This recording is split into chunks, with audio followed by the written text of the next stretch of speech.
पसंद है, बॉटनी वाला कि जूलॉजी वाला? बॉटनी वाला। बॉटनी वाला। If possible beta, if you can on your camera, it will be much more better for me to interact with you all.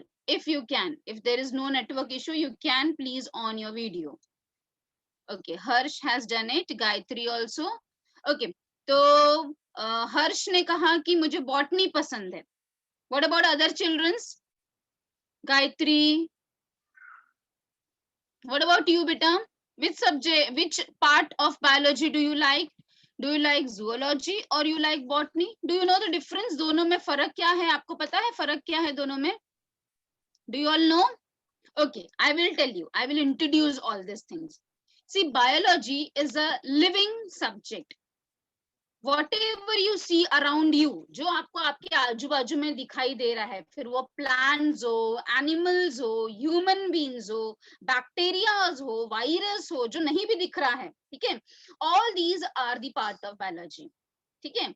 अब biology has been divided basically into two parts, as the zoology and the botany.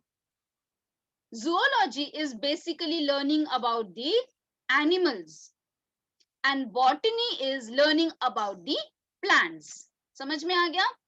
तो plants के बारे में सब कुछ पढ़ना कि plants में कौन से tissues होते हैं, plants कैसे काम करता है, plants कैसे खाना बनाता है. You all be learning from your 10th standard that कि plant is a autotroph. कोई मुझे बता सकता है autotroph का मतलब क्या होता है? Anybody can tell me what do you mean by the term autotroph? Makes its own food by itself. Very good, very good. You all are very intelligent students. Yes, the process of making its own food. अच्छा चलो मैं भी जाकर kitchen में खाना बना ली तो मैं ऑटोट्रॉफ हूँ क्या? Why? I am also preparing my own food. मैं भी अपना खाना खुद बनाती हूँ तो why I am not an autotroph? Then who am I according to biology? Anybody can tell me? See, it is not a question and answering बेटा. मैं ऐसा नहीं है कि मैं आपका एग्जाम ले रही हूँ. I'm just asking you. You should think. You should trigger your brain. अपने brain को trigger करो. Then the bio will be very interesting subject. ठीक है? चलो, tell me. If I am also preparing my own food, अगर मैं भी अपना खाना खुद बना रही हूँ, तो why I am not a autotroph? कोई बता सकता है मुझे आंसर रॉन्ग होगा तो भी Because you are चलेगा. not making your food in yourself, in your body. Shabash, very good beta, right answer. Because I am not preparing my food inside my body or inside my cell. That is why I am not an autotroph. Whereas a plant produces its own food inside its own cell, है ना? By the process called as dash. कोई बता सकता है मुझे वो process को क्या बोलते हैं? Photosynthesis. शाबाश, very good बेटा, very good. It is called as the photosynthesis. Photo का मतलब क्या होता है? फोटो क्लिक करना, light. आप लोग सेल्फी से बना निकालते Light, हो sunlight. अपना, हाँ? Sunlight. Very good. Sunlight. Photo का मतलब होता है लाइट. तो फोटो से, लाइट से सिंथेसिस करना, बनाना. सिंथेसिस का मतलब क्या होता है? बनाना. So when the plant is utilising this light energy to convert into a chemical energy, light energy into a chemical energy, that process is called as the photosynthesis. तो plant क्या करता है? ये सनलाइट का इस्तेमाल करता है एंड देन वो अपने लीफ के अंदर एक स्पेशल सेल होता है, सेल ऑर्गेनेल होता है. Can anybody tell me? एक लीफ के अंदर ऐसा कौन सा सेल ऑर्गेनेल है जहां पर उसका खाना बनता है, या फिर उसका किचन कहाँ है? प्लांट का किचन कहाँ पर है? कोई बता सकता है मुझे? सेल के अंदर कौन से ऑर्गेनेल में फोटोसिंथेसिस होता है? Let me see how much. Chlorophyll. Yes, very good beta, shabash, very good. All of you are very intelligent student. Yes, so it is the chlorophyll, which you can also say as the chloroplast. Chlorophyll को आप chloroplast भी कह सकते हो, और वो actually हाँ plant का किचन है, वहां पर वो खाना बनाता है. करेक्ट है. सो प्लांट्स के बारे में we were talking about the two categories of biology as the botany and the zoology. So botany में in 11th and 12th standard you're going to learn basically all the different types of plants and you're going to learn about the plant tissues. ये भी याद रखो बेटा, plant के tissues अलग होते हैं और एनिमल के टिश्यूज अलग होते हैं. As I've come from I have introduced a word tissue. Can anybody tell me what do you mean by tissue? किसको Group पता है? of cells. Group of cells. Group Very of cell performing Very good बच्चा. Group of Same cell performing similar function is called as the tissues. है ना? Can you name any tissues? कोई tissue आपको याद है आपके 9th और 10th में पढ़ा हुआ? Connective tissue. Very good. Connective tissue. Yes. एक बताया, और बताओ बच्चा. Try recall करो. Muscle tissue. Which बेटा? Muscle tissue. Muscle tissue. Okay, right है. Muscular tissue. Next. Nervous tissue. Shabash. Very good. Nervous tissue. Any other? Epithelial tissue. Epithelial tissue. Very good. आप सबने ही मुझे आंसर बता दिया. देखो ये जो 4 नाम आप सबने मुझे बताया अभी. Which are the names which you have introduced? They are epithelial tissue, connective tissue, muscular tissue and nervous tissue. Please note down if you want. See, these are the 4 animal tissues. ये क्या है? Animal tissues है जो सिर्फ और सिर्फ animal के body में ही पाए जाते हैं. ठीक है? कौन से 4 animal tissues हैं? मेरे और आप सबके बॉडी में कौन से 4 एनिमल टिश्यूज हैं? चलो रिपीट करो, कोई तो भी एक रिपीट करो. 4 types of animal tissues. What are they? Epithelial tissue, nervous tissue,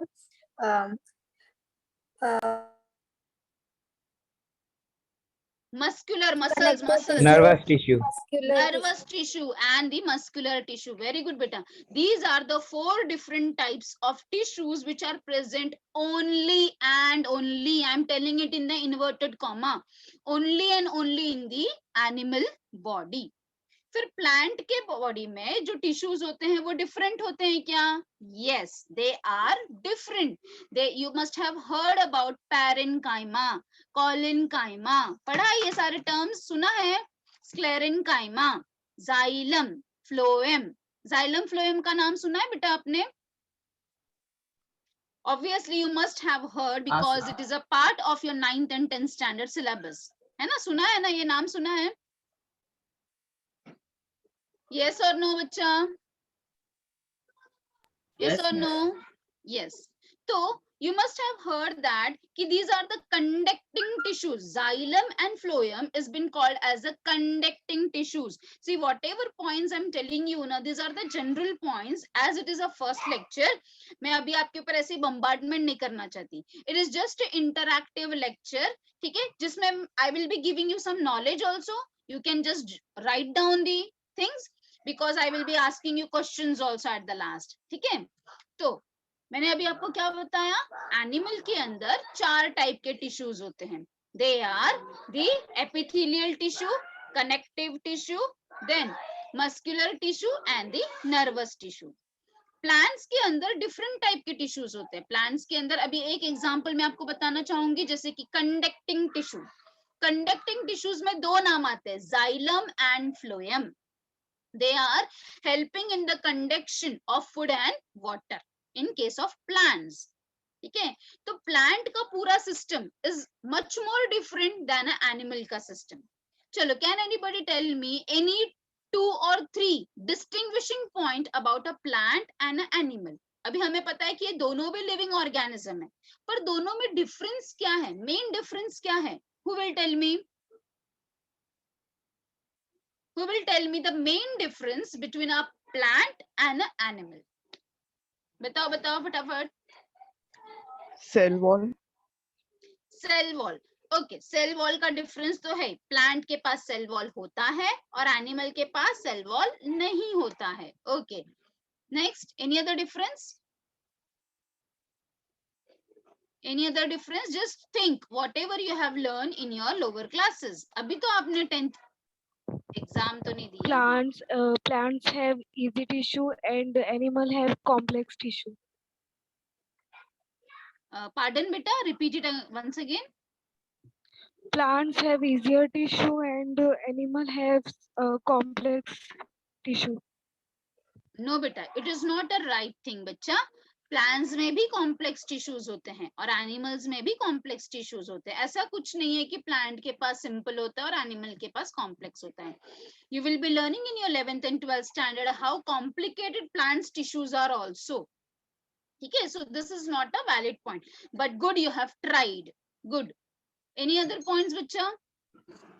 Plants do not show locomotion and animals show locomotion. Very good, very good. This is a very important point कि plant shows locomotion whereas animals do not show locomotion. Plants are stationary, stationary. या फिर मैं इसको एक और word आपको use करके बताऊंगी बायो में, it is also called as sedentary, SEDENTARY, sedentary. Okay, अभी इसके साथ ही I just want to tell you, जैसे आपने हिंदी, मराठी, इंग्लिश, ये सारे languages you must be knowing, वैसे ही बायो का एक लैंग्वेज है। If you know that language ने बेटा, अगर आप वो धीरे धीरे समझ जाओगे ना, तो बायो जैसा कोई इजी सब्जेक्ट ही नहीं है। Got it all of you? And those who want to prepare for NEET exam, medical entrance exam, उन लोगों ने तो अभी से पढ़ाई करना शुरू करना है। ऐसा नहीं कि 12th के बाद करना है। Right from 11th standard you have to prepare yourself for the NEET. और नीट में you know that maximum marks are been given for biology, both for botany and zoology. तो आपका अभी से प्रिपरेशन होना चाहिए अगर you are preparing for a medical entrance. तो I was talking about sedentary word. तो सेडेंटरी जो टर्म है ना, उसका मतलब होता है स्टेशनरी। आप लोग कहीं तो भी लिख लो बेटा, स्टेशनरी या फिर सेडेंटरी का मतलब है जो चल फिर नहीं सकता, जो एक ही जगह बैठ कर रहता है। ठीक है, तो प्लांट्स का क्या प्रॉब्लम है? आई कैन से it's a problem, they can't do locomotion but they can do movement. Is there any difference between movement and locomotion? कुछ फर्क है क्या? Yes. Yes, miss. Movement and locomotion. देखो अभी मैं अपना हाथ हिला पा रही हूँ, तो दिस इज अ मूवमेंट। मैं अपना सर हिला पा रही हूँ, this is a movement. But अगर मैं चल के यहाँ से वहां तक गई तो that will be a locomotion, है ना? तो प्लांट अपने पत्ते हिला पाते हैं, अपने ब्रांच को, अपने स्टेम को हिला पाते हैं, तो वो मूवमेंट कर पाते हैं, पर लोकोमोशन नहीं कर पाते हैं। सो this is a important point, they can do a movement but they can't perform a locomotion. ठीक है, नेक्स्ट इंपॉर्टेंट पॉइंट इज, अभी जैसे आप सबने मुझे बताया कि प्लांट जो होते हैं वो ऑटोट्रॉफ्स होते हैं।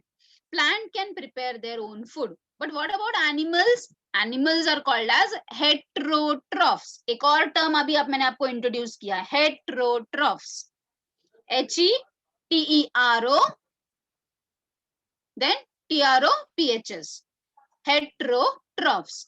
हेट्रोट्रॉफ्स का मतलब क्या होता है बेटा? When the animal is dependent either on plant or another animal for food is called as heterotroph. समझ में आया क्या बोला मैंने? When a animal is dependent upon either a plant, तो अगर कोई वेजिटेरियन है तो वो प्लांट के ऊपर डिपेंडेंट रहेगा, तभी उसको खाना मिलेगा। अगर वो कोई नॉन वेजिटेरियन है तो उसको दूसरे एनिमल से फ्लैश लाकर खाना पड़ेगा, है ना? तो ये दोनों भी कैटेगरी किस में आती है? हेट्रोट्रॉफ्स में आती है। Got it all of you? Okay, तो this much thing is much more clear to you all. So plant का जो स्टडी होता है, study of plants is called as botany. Study of plants is called as botany and study of animals is called as zoo. Zoo कभी तो भी गए रहोगे ना बचपन में, तो zoo का मतलब क्या होता है? जहाँ पे एनिमल्स होते हैं। तो zoology, लॉजी का मतलब होता है स्टडी। कहीं पे भी अगर वर्ड लॉजी है तो उसका मतलब होता है स्टडी, जैसे बायोलॉजी, हाँ, जूलॉजी, लॉजी मीन्स स्टडी। ठीक है, अच्छा, अब इसके साथ साथ let me introduce, let us say what is the basic structural and functional unit of life. Can anybody tell me what is the basic structural and functional unit of life? Cell. Cell. Very good beta Janvi. Yes, it is the cell. ठीक है. अच्छा, कोई मुझे बता सकता है कि cell के अंदर क्या क्या चीजें होती है? Anybody can tell me cell में क्या क्या होता है? क्या क्या चीजें होती है सेल में? Chloroplast, mitochondria. एक एक करके बताओ बच्चा. हर्ष, क्या बताया बेटा आपने? Chloroplast. Very good. Nucleus. Nucleus. Yes. Next, third वाला बताओ कोई. Mitochondria. Very good. Mitochondria. Next, cytoplasm, cytoplasm. शाबाश. Very good. Any other? Rhizome. Ribosome. Rhizome नहीं बेटा, राइबोसोम. ठीक है, राइबो बो है, राइबोसोम. Next, any other? और कुछ याद है बेटा आप लोगों को? आपको पता है सबसे? हाँ, yes. Endoplasmic reticulum, Golgi bodies. Very good बच्चा. You recollect Cell membrane. Yes, cell membrane, which is also called as the plasma membrane. Correct, beta. Yes. Very good. That means what? You children are very smart, very studious, और आपको बहुत सारी चीजें recollected है. ठीक है. I am very happy that कि आप लॉकडाउन में कुछ चीजें भूले नहीं हो, आपको बहुत सारी चीजें याद है. ठीक है. I will be very happy to teach you all because you all are very interactive students. Okay beta, so let us move on to the next part, that is cell के बारे में ही. Let us understand the things. Just a second beta, I just want to share my screen.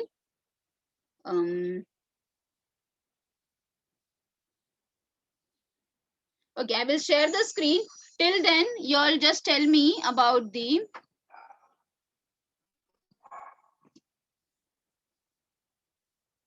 Cell membrane का क्या काम होता है बेटा? Cell membrane का काम क्या होता है? To protect cell organelles.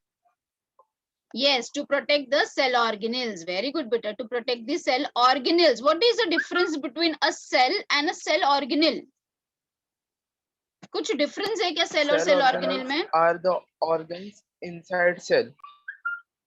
Yes, these are the organelles which are present inside the cell. Beta, just let me know कि whether you can see the screen. All of you can see the screen, beta? Yes, miss. Yes, miss. अच्छा, okay, okay. Thank you, beta. Okay, तो you can see बहुत सारे animals आपको नजर आ रहे हैं, and ये सारे animals के अंदर cell is the fundamental, structural and functional unit of all living organism. फिर वो कोई पानी में रहने वाला एनिमल हो, उड़ने वाला एनिमल हो, या फिर टेरेस्ट्रियल एनिमल हो. डू यू नो पानी में रहने वाले एनिमल्स को क्या कहते हैं? पानी में रहने वाले एनिमल्स को एक्वाटिक एनिमल्स कहा जाता है. उड़ने वाले एनिमल्स को क्या कहा जाता है? एरियल. एरियल. देन झाड़ पे रहने वाले, ट्री पे रहने वाले एनिमल्स को क्या कहा जाता है? Arboreal. What it is been called as? Arboreal. So please note down. Arboreal, aerial. Aerial को वॉलेंट भी बोलते हैं. वॉलेंट, VOLANT. वॉलेंट. मैंने कौन कौन से बताया आपको? Aquatic, water living organisms, terrestrial, land dwelling organism, tree dwelling organisms are called as the arboreal, and flying animals are called as either aerial or volant. ठीक है. What are burrowing type of animals called as? Burrowing type जैसे कि rat वगैरह है. rat burrow करके रहता है. Tell me, burrowing animals को क्या कहा जाता है? Which type of animals they are called as? Reptiles. नहीं बच्चा, रेप्टाइल्स तो टेरेस्ट्रियल होते हैं. जो लोग खड्डा खोद के रहते हैं, बरो करके, होल करके रहते हैं, उनको क्या कहा जाता है? वैसे एनिमल्स को क्या कहा जाता है? पता है किसी को? Anybody knows? नहीं पता है? They are called as fossorial. Fossorial. FOSORIAL. SSARIAL, fossorial adaptation, that is a fossorial type. अच्छा, जो फास्ट रनर्स होते हैं, कैन एनीबडी टेल मी, जो बहुत भागते हैं, फॉर एग्जांपल कॉकरोच, कॉकरोच के पीछे कभी कोई भागा है क्या? कॉकरोच के पीछे कोई धीरे धीरे चल के जाएगा आराम से तो कॉकरोच को पकड़ पाएगा? कभी नहीं, उसके पीछे भागना पड़ेगा आपको। तो जो रनिंग एनिमल्स होते हैं, जो रन करते हैं, ऐसे एनिमल्स को क्या कहते हैं पता है आपको? Cursorial, cursorial, CURSORIAL, cursorial. तो देखो आज आपने कितने सारे टर्म्स पढ़ लिए हैं नए नए। आपने एक्वाटिक पढ़ा, आपने कर्सोरियल पढ़ा, आपने फोसोरियल पढ़ा, एरियल पढ़ा, वॉलेंट पढ़ा। You must have heard. I just want all of you to get known to this words, ठीक है? सो this is the I will not go in the depth of the lesson as it's a introduction lesson to you all. अच्छा, तो ये cell के बारे में you all must have heard that कि एक रॉबर्ट हुक नाम के साइंटिस्ट थे, है ना? Do you know his name? Robert Hooke. You can see his photo also on the screen. ये रॉबर्ट हुक ने सबसे पहले सेल के बारे में डिस्कवर्ड किया था। तो किसमें किया था मुझे बताओ? Do you no? कॉक में किया था। कॉक में, जो कॉक होता है ना, उसमें उसने देखा था कि जो सेल होता है वो हेक्सागोन लाइक स्ट्रक्चर है, हनी बी के जैसा, कॉक लाइक। देखो, you can see this photo over here.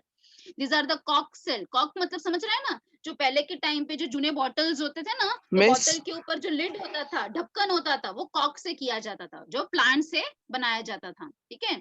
तो कॉक सेल से पहले बार रॉबर्ट हुक ने पता किया कि उसको जब उसने समझा, देखा, तो उसको हेक्सागोन के जैसे स्ट्रक्चर्स नजर आए, and he named the word as cell, ठीक है? फिर उसके ऊपर बहुत ज्यादा डिस्कवरी हुई, बहुत डिस्कवरी हुई। देन फिर लोगों को पता चला कि प्लांट सेल अलग होते हैं, एनिमल सेल अलग होते हैं, ठीक है? Then there were much more discovery in all that thing, ठीक है? बहुत सारे ऑर्गेनेल्स भी फाइंड आउट किए गए फिर।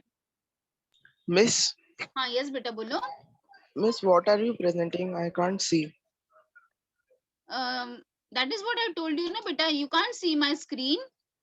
I can just see that you have open folders. Only that much I can see. अच्छा अच्छा अच्छा, okay okay. You can't see the PPT. PPT नहीं दिख रहा है बेटा आपको? मुझे नहीं दिखा मिस। अभी देखो वापस। Can you see now? Wait, I will stop and again I will share. Wait, beta, I will share again. Now can you see? Yes, bacha, can you see the photos of the scientist? Yes, miss. miss. Yes, miss. First वाला भी PPT दिखा था ना सबको? ये वाला PPT दिखा था सबको? मुझे नहीं दिखा था। अच्छा, तो ये वाला भी एक बार जस्ट चेक कर लो बेटा। ये फर्स्ट मैंने पीपीटी दिखाया था, और फिर इसके बाद I have gone to this PPT. See, I have shown the photo of a Robert Hooke who has discovered about the cell. And this is the next scientist. ये सब scientist जो है ना बेटा, जो main scientist है, you should know about scientist name. This is the Anton van Leeuwenhoek name scientist, जिन्होंने सबसे पहला लाइव सेल देखा था, मतलब लिविंग सेल देखा था. Living cell. अभी लिविंग सेल हम कैसे देख सकते हैं? In the form of sperm. Sperm पता है सबको? Sperm is a male gamete. Male gamete से उसने सबसे पहला लिविंग सेल देखा था, ठीक है? You will be learning everything in the detail. It is just an introduction, so मैं आपको सिर्फ मेन थिंग्स दिखा रही हूँ. Now जब आपका कॉलेज खुलेगा, तब आप you will be seeing about different types of microscope. ये पहला वाला माइक्रोस्कोप देखा है सबने स्कूल डेज में? Have you all seen this type of microscope? Yes, miss. Yes, miss. देखा है? अच्छा, तो क्या बोलते हैं इस माइक्रोस्कोप को? डू यू नो इस माइक्रोस्कोप का नाम क्या है? इस माइक्रोस्कोप को क्या बोलते हैं बेटा? बोलो बोलो बोलो. Microscope. Compound microscope. Yes, there are different types of microscope. Dissecting microscope, compound microscope, electron microscope, 3 type के माइक्रोस्कोप होते हैं, कौन कौन से? Dissecting microscope. डिसेक्टिंग माइक्रोस्कोप में क्या होता है, एक मैग्नीफाइंग ग्लास होता है जिससे कि छोटी चीज बड़ी दिखती है सिर्फ। जैसे अपने पास वो मैग्नीफाइंग लेंस होता है ना घर में, अगर आपके पास होगा तो I don't know, magnifying lens होता है जिससे पाम मिस्ट्री किया जाता है, हाथ वगैरह देखा जाता है, डॉक्टर्स के पास होता है। तो वैसे ही टाइप का बड़ा सा लेंस होता है इन द डिसेक्टिंग माइक्रोस्कोप, ठीक है। फिर आता है सेकंड नंबर पे आता है कंपाउंड माइक्रोस्कोप। कंपाउंड माइक्रोस्कोप जिसमें से बहुत छोटी चीजें जो हमें ऐसे नेकेड आई से नहीं दिखती है वो हम कंपाउंड माइक्रोस्कोप से देख सकते हैं। और उससे भी एडवांस्ड होता है इलेक्ट्रॉन माइक्रोस्कोप जिसमें और ज्यादा अंदर हम देख सकते हैं, ठीक है। जैसे सेल है, सेल के ऑर्गेनेल्स आप कंपाउंड माइक्रोस्कोप में देख पाओगे, पर सेल के अंदर, न्यूक्लियस के अंदर डीएनए है, क्रोमोसोम है, ये देखने के लिए आपको इलेक्ट्रॉन माइक्रोस्कोप की जरूरत पड़ेगी। समझ में आया? Yes, so there are different, आजकल तो और ज्यादा उसके अंदर advancement you can see. Now about the cell, you can just note down all these things. You can see on the screen the smallest cell. Do you all know? Smallest cell is the mycoplasmus. Smallest cell is the mycoplasmus. कितना size है? Just 0.3 micrometer in length. आप just imagine कर सकते हो कितना छोटा है ये। माइकोप्लाज्मस क्या होता है बेटा? It is belonging to the genus bacteria. Bacteria genus को बिलोंग करता है ये, ठीक है। Then largest single cell is the egg of a ostrich. You can see in the diagram. Second one देखो, फर्स्ट वाला डायग्राम माइकोप्लाज्मा का है।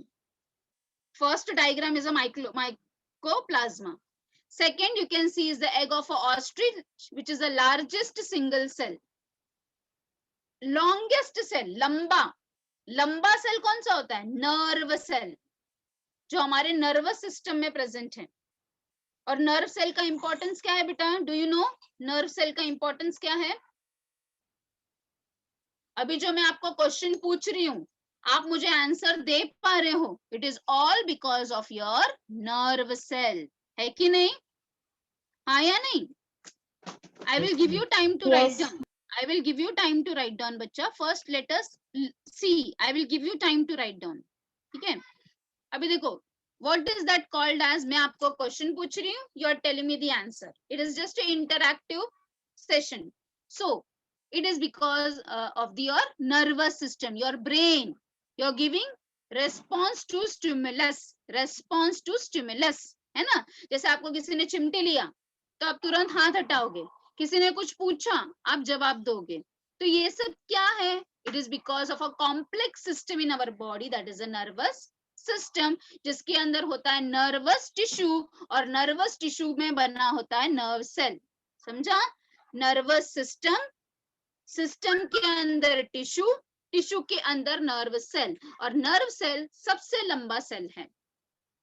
और एक बात बताऊं आपको नर्व सेल के बारे में, एक इंटरेस्टिंग बात है, बहुत ही इंटरेस्टिंग बात है कि यही एक ऐसा सेल है जो कभी भी इसका नंबर न बढ़ता है न घटता है कि नहीं? इंटरेस्टिंग चीज, fascinating thing. If I tell you about the cell, all the cell, अगर मैं आपको पूछूंगी बेटा कि आपकी बॉडी में कितने सेल हैं, तो आप मुझे बताओगे millions and trillions of cell है। बताओगे कि नहीं? है कि नहीं? क्योंकि हर दिन हमारे बॉडी में नए नए सेल बनते हैं और dead cells are shed off, dead cells निकल जाते हैं, और हर दिन नए नए सेल्स बनते हैं। अगर मैं आपको पूछूंगी नहीं मुझे एक फिक्स नंबर बताओ, तो आज तक कोई फिक्स नंबर नहीं बता सकता कि हमारे बॉडी में कितने नंबर ऑफ सेल है, क्योंकि हर एक बॉडी में नंबर ऑफ सेल्स अलग अलग होते हैं। कोई दुबला पतला है, उसके बॉडी में सेल्स कम होंगे, बहुत मोटा है थोड़ा और सेल्स होंगे कि नहीं? यस, जितना बड़ा इंसान होगा उसमें उतने ज्यादा सेल्स होंगे, जितना छोटा इंसान होगा उसमें कम सेल्स होंगे, ठीक है। अगेन उसमें भी अलग अलग होगा कैटेगरीज। तो I can't say a fix number of cell, but I can say the fix number of cell of a nerve cell. अगर पूरे बॉडी का पकड़ोगे आप, जैसे कि एपिथेलियल टिश्यू अगर मेरे को पूछा आपने कितना है, I can't say a fix number. Connective tissue का भी मैं नंबर फिक्स नहीं बता सकती. I can't say any about other cells, but I can say about the nerve cell कितने होते हैं. So please note down, there are about 30,000 millions of nephron, sorry, neuron. Nerve cell is also called as neuron. There are about 30,000 millions of neuron. Neuron का मतलब होता है nerve cell.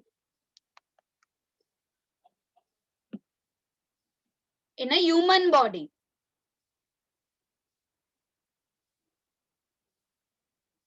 $30,000 millions of neuron or nerve cell in the human body.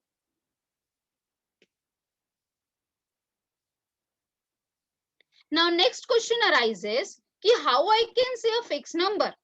आप भी सोच रहे होगे ना कि मैम ने इतने कॉन्फिडेंस के साथ इतना नंबर कैसे बताया कि मेरे में भी 30,000 है, आप में भी 30,000 है, बाजू वाले में भी 30,000 है, कैसे बताया मैम ने इतना फिक्स? क्योंकि यही एक ऐसा सेल है हमारे बॉडी का, एक्सक्लूसिव सेल है हमारे बॉडी का, जो कभी भी डिवाइड नहीं होता है. अब देखो बच्चों, बायो में डिवीजन का मतलब होता है मल्टीप्लीकेशन, ये याद रखो. अगर मैं बोलूंगी सेल इज डिवाइडिंग, तो वो उसका नंबर घटता नहीं है मैथ्स के जैसा, उसका नंबर बढ़ता ही है. बायो में डिवीजन बोलो, डिवाइडिंग बोलो, मल्टीप्लीकेशन बोलो, सब सेम है, उसमें नंबर बढ़ ही रहा है. समझा? डिवीजन मतलब नंबर बढ़ रहा है. तो यही एक ऐसा सेल है which is never ever dividing. तो ऐसे ये क्यों है कि ये क्यों डिवाइड नहीं करता? कुछ तो कमी होगी ना इसके पास. तो इसके पास क्या नहीं है? तो it lacks centriole. Please note down, it lacks centriole. Have you heard about the centriole? You must have heard, because you have learned in your 9th and 10th standard about the cell division. है ना? Cell division सुना है ना? Mitosis, meiosis सुना है ना हम ये? चलो मुझे बताओ सेंट्रियोल क्या होता है? किसी को याद है क्या? थोड़ा दिमाग पे जोर डालो. सेंट्रियोल नाम सुना है क्या? Just recall. चलो अच्छा मुझे बताओ माइटोसिस में क्या होता है और मियोसिस में क्या फर्क है? माइटोसिस और मियोसिस में क्या फर्क है? सोचो सोचो सोचो, माइटोसिस और मियोसिस में क्या फर्क है बेटा? माइटोसिस स्टोमेटिक और स्टेम सेल्स में होता है. सोमैटिक और स्टेम सेल्स में होता है. ओके, वेरी गुड बेटा. And what about meiosis? What are stem cells, beta? Where are the stem cells present? Janvi? Janvi? Yes, beta. Where are the stem cells present? Body ना. हाँ? Please, you're on mute, beta. Please unmute yourself. Where are the stem cells present? Unmute करो पहले. Body. Body में present है. Oh my God, No. सही जवाब. Ma'am कहना है हाँ बेटा बोलो. stem cells are present in different types of tissues. क्या बच्चा, आपका आवाज है ना एकदम वो स्लो मोशन टाइप आ रहा है. Stem वापस cells एक बार रिपीट करो बेटा, कहाँ पर प्रेजेंट होते हैं? stem cells are present in different types of tissues. Different types of tissues. Okay चलो, और कोई answer? Stem cells are present in red bone marrow. Yes, bone marrow में प्रेजेंट होता है. ओके अच्छा, Arya. Arya has raised hand. Okay बेटा बोलो Arya. Stem cells are present in umbilical cord. Yes, umbilical cord. Umbilical cord किधर है? अभी है क्या अपने बॉडी में अम्बिलिकल कॉर्ड? No. नहीं है. किधर गया? किधर गया umbilical cord? Yes, you all are right बेटा, बट पार्टली थोड़ा राइट है। देखो जानवी ने तो एक ही बार में बोल के साइड में हो गई, बॉडी में प्रेजेंट है, खत्म। बॉडी में किधर है मैं नहीं बताऊंगी, है ना, आप ही बताओ, है ना जानवी बेटा? Okay, but all of your right, but थोड़ा राइट है। चलो अब मैं इसको थोड़ा सा पूरा राइट कर देती हूँ। पहले मैं सेंट्रियोल का आंसर दूंगी, माइटोसिस का आंसर दूंगी, and then I will go to that part, ठीक है? तो सेंट्रियोल्स बेटा, it is helping in the formation of spindle fibre. Spindle fibre mitosis में होता है। स्पिंडल फाइबर के ऊपर क्रोमोसोम्स अटैच होते हैं। Spindle fibre, you can see my fingers. If my fingers are the spindle fiber, the spindle fibers are formed by the centrioles. Centriole से spindle fibre बनते हैं और उसके ऊपर क्रोमोसोम्स अटैच होते हैं during the mitosis and meiosis. अगर centriole ही नहीं होगा तो स्पिंडल फाइबर कैसे बनेगा? और अगर स्पिंडल फाइबर ही नहीं होगा तो माइटोसिस या मियोसिस कुछ भी नहीं हो सकता, कोई भी सेल डिवीजन नहीं हो सकता। समझ में आया? तो ये कारण है कि नर्व सेल के अंदर सेल डिवीजन नहीं हो पाता, क्योंकि उसके पास सेंट्रियोल नहीं है। क्योंकि सेंट्रियोल नहीं है, स्पिंडल फाइबर नहीं बन सकता, और क्योंकि स्पिंडल फाइबर नहीं हो सकता, कोई भी डिवीजन नहीं हो सकता। Okay, this was your first thing. Second thing is you were talking about the mitosis and meiosis में फर्क क्या होता है। माइटोसिस सिर्फ और सिर्फ हमारे बॉडी सेल में होता है। बॉडी सेल को हम सोमैटिक सेल्स बोलते हैं। अगेन देखो बायो का लैंग्वेज आ गया इसमें। बायो में कहीं पे भी वर्ड अगर सोमा है, सोमा SOMA, सोमा, सोमा का मतलब होता है बॉडी। नोट डाउन, ठीक है? Soma means body. So somatic cells मतलब बॉडी सेल्स।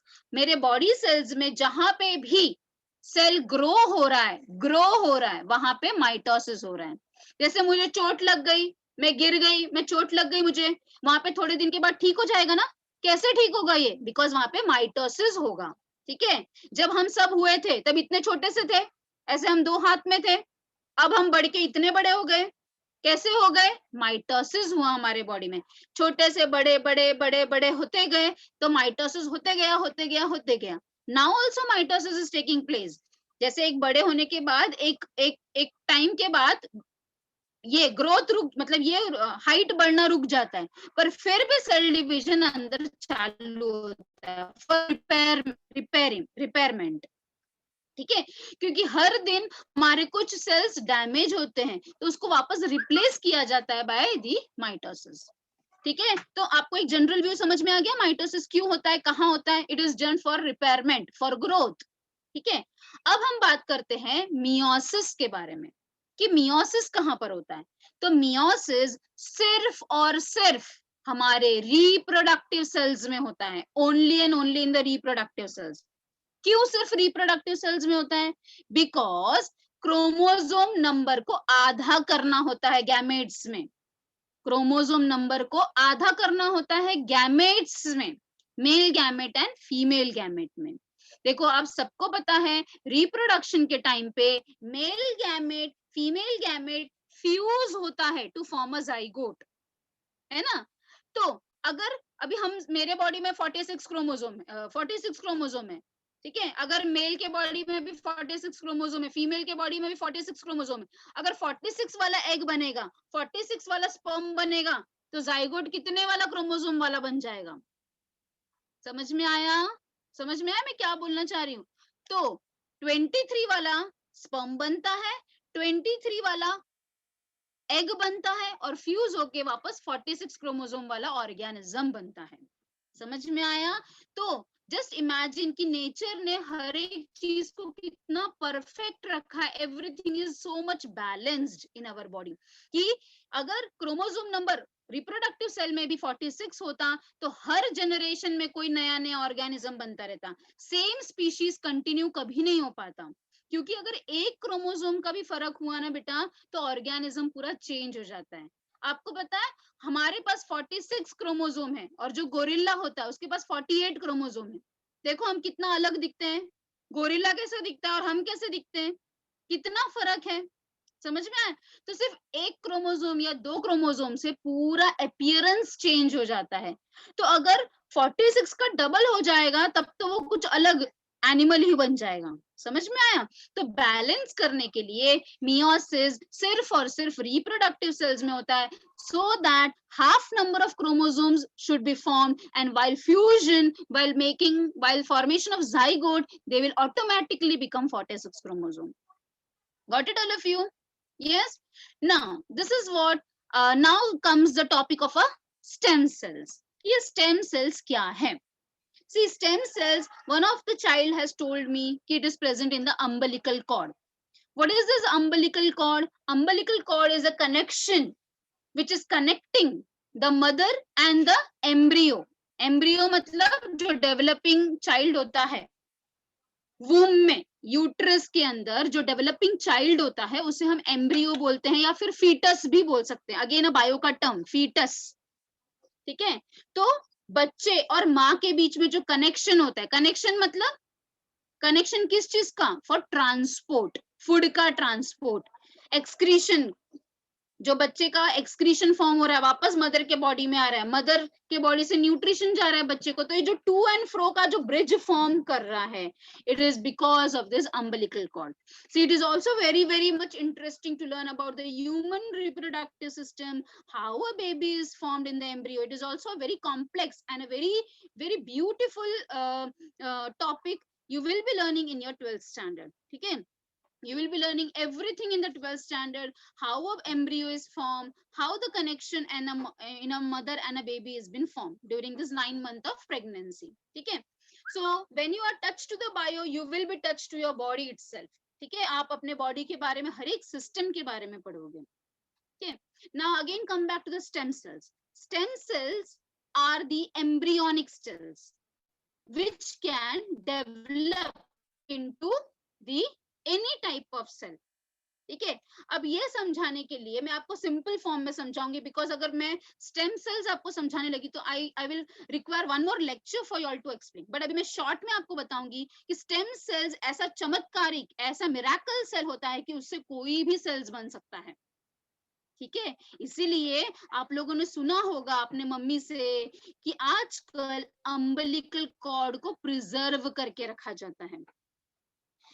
जो मैटरनिटी होम होता है ना बेटा, उसमें क्या किया जाता है, डिलीवरी के बाद है ना अम्बिलिकल कॉर्ड को कट करके फेंका नहीं जाता है पहले के टाइम जैसा, उसको प्रिजर्व किया जाता है बाय क्रायो प्रिजर्वेशन. एक टेक्निक है क्रायो प्रिजर्वेशन, उससे उसको प्रिजर्व किया जाता है, जिससे कि ये जो बच्चा है उसको कभी आने वाले समय में कुछ बड़ा प्रॉब्लम हो गया, कुछ बड़ी बीमारी हो गई, तो हम ये स्टेम सेल्स का इस्तेमाल करके उसके ऑर्गन ट्रांसप्लांट कर सकते हैं, उसके बॉडी में उसको इनोकुलेट कर सकते हैं. आपको समझ में आया मैं क्या बताना चाह रही हूँ? तो ये जो स्टेम सेल्स होते हैं ना बेटा, they are miracle cells, they can develop into any type of cells. ठीक है? सो अभी अब आप देखोगे कि जाइगोट जब बनता है, एक zygote, let us come back to that zygote only, तब आपको समझ में आएगा कि how the wonderful the things are. देखो, male gamete female gamete fuse होके एक सिंगल सेल बनता है, एक सिंगल सेल जिसे हम अपनी आंखों से भी देख नहीं पाते हैं. ये एक सेल से आंख, नाक, कान, पूरा इतना कॉम्प्लेक्स सिस्टम बन गया बॉडी में. तो कैसे बना? It is all because of this stem cells. समझ में आया सबको बेटा? ठीक है? एक सिंगल सेल से इतना कॉम्प्लेक्स चीज बनना. अभी मैं अगर आपको एक ही सिस्टम पढ़ाने लगूंगी तो आप मुझे बोलोगे मैम इतने सारी चीजें हैं, डाइजेस्टिव सिस्टम में इतना है, रेस्पिरेटरी सिस्टम में इतना है. तो एक सेल ने इतना पूरा सिस्टम बना दिया है, अलग अलग टाइप का. डाइजेस्टिव सिस्टम अलग रखा, रेस्पिरेटरी को अलग रखा, नर्वस को अलग रखा. तो एक सेल ने इतना बड़ा मिरेकल किया, तो वो एक सेल ही स्टेम सेल्स है. समझ में आया बच्चा? ठीक है? तो जो बच्चा, अभी जानवी ने मुझे बताया कि स्टेम सेल्स में भी माइटोसिस होता है. तो क्यों होता है माइटोसिस वहां पे? क्योंकि जब बच्चा जाइगोट से डेवलप होगा 9 मंथ तक मदर के वूम में, तो वो सिर्फ बढ़ता है. तो बढ़ रहा है मतलब माइटोसिस हो रहा है. Got it all of you? सबको समझ में आ गया बच्चा? Okay. Now next come to the size of the bacteria. So ये देखो, mycoplasm is also it is also belonging to the genus bacteria. But this is a true bacteria which is about 3 to 5 micrometer. What about the human RBC? 7. ठीक है, तो please आप note down कर लो, और either you can take a screenshot of this particular page. आप यहाँ पे फोटोज भी देख पाओगे बेटा. ये देखो जो पॉपिंस के जैसा दिख रहा है. पॉपिंस कभी खाया आपने? आजकल भी मिलता है पॉपिंस, खाया कभी? तो पॉपिंस के जैसा दिखता है आरबीसी. ये याद रखो. मैं क्यों ये सारे टर्म्स बोल रही हूँ? क्योंकि जब आप आरबीसी के बारे में पढ़ोगे तो आप रिकॉल करोगे कि पॉपिंस कैसे होता है बेटा. बीच में से खड्डा होता है उसके. कैसे होता है पॉपिंस? कॉनकेव होता है, कॉनकेव, है ना. पॉपिंस को एक खाया बेटा, कैसे रहता है? बीच में खड्डा रहता है कि नहीं? वैसे ही आप आरबीसी का फोटो देख सकते हो कि बीच में खड्डा है, मतलब कॉनकेव स्ट्रक्चर होता है इसका. तो अभी आप नोट डाउन कर लो. नोट डाउन करके हो जाएगा तो please let me know. Either you can take a screenshot of the same. आप देख सकते हो यहाँ पे फिर सेल के बारे में भी एक टिपिकल सेल कैसा है.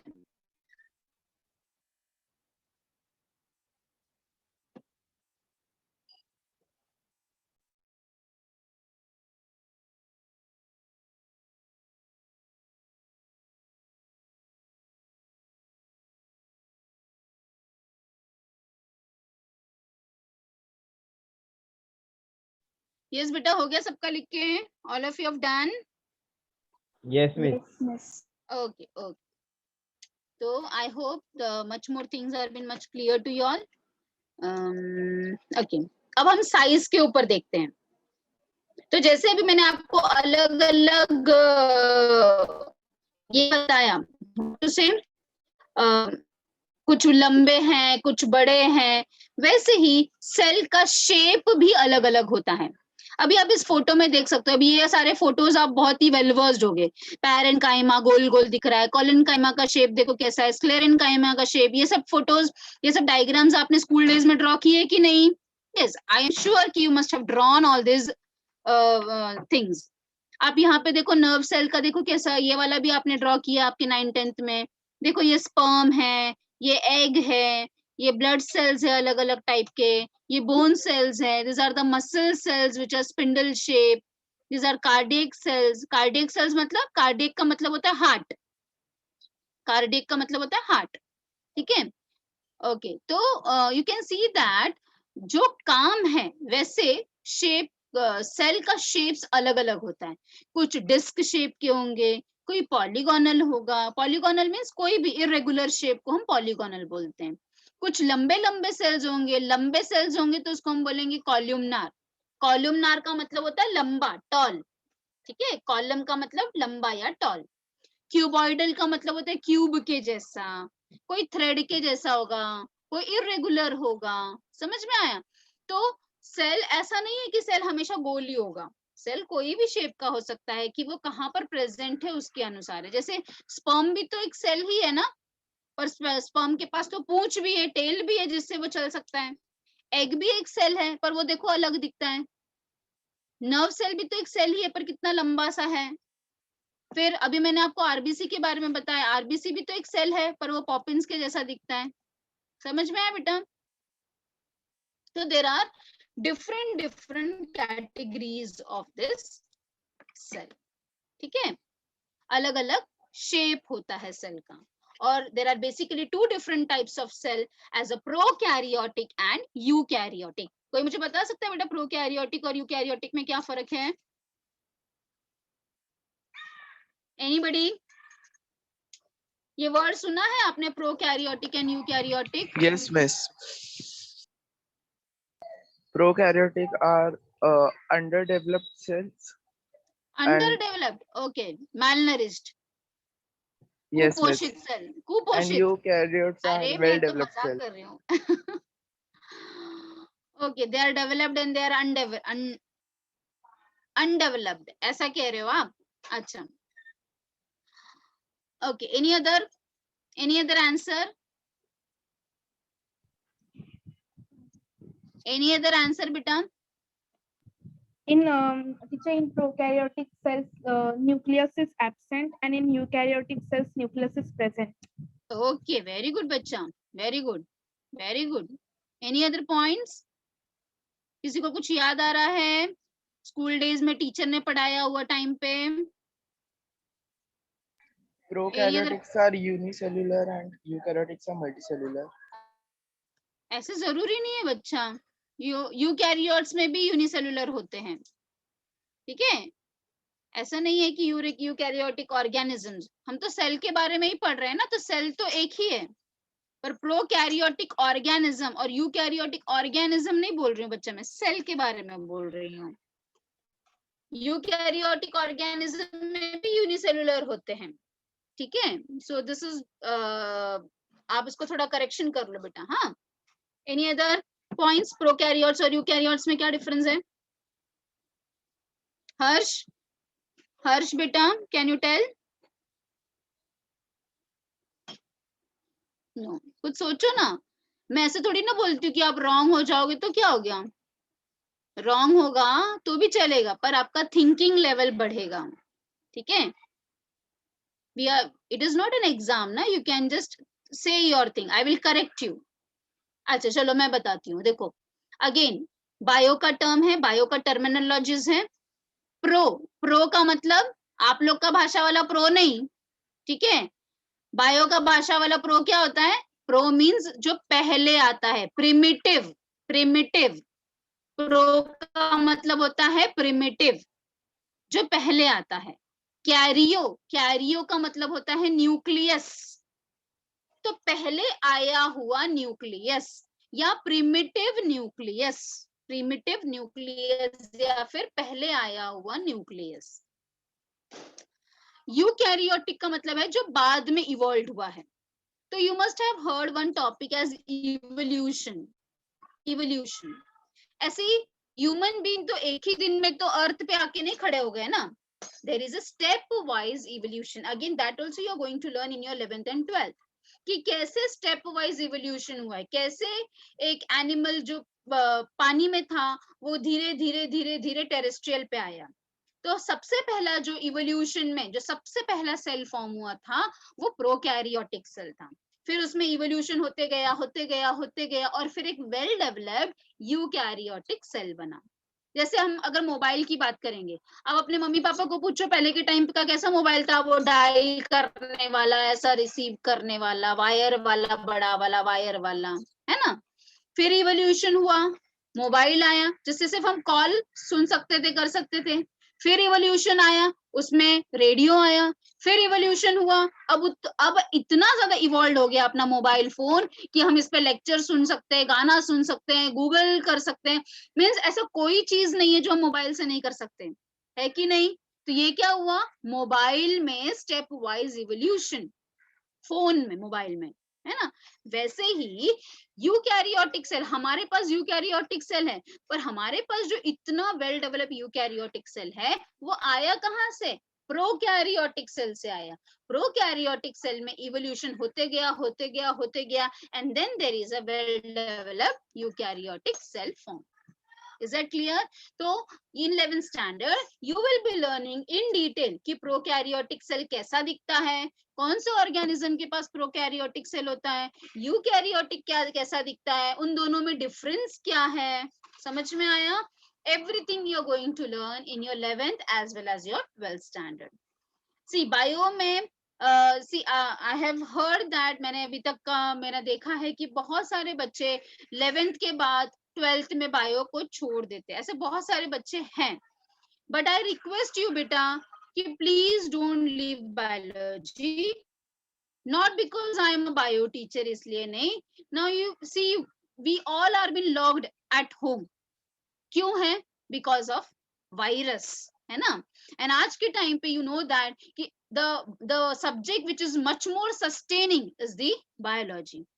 आज लोग वायरस के बारे में ढूंढ रहे हैं, पता कर रहे हैं, उसके म्यूटेशन के बारे में समझ रहे हैं, आज लोग इम्यूनिटी के बारे में समझ रहे हैं, आज लोग हाइजीनिक के बारे में समझ रहे हैं, which is all the branch of biology.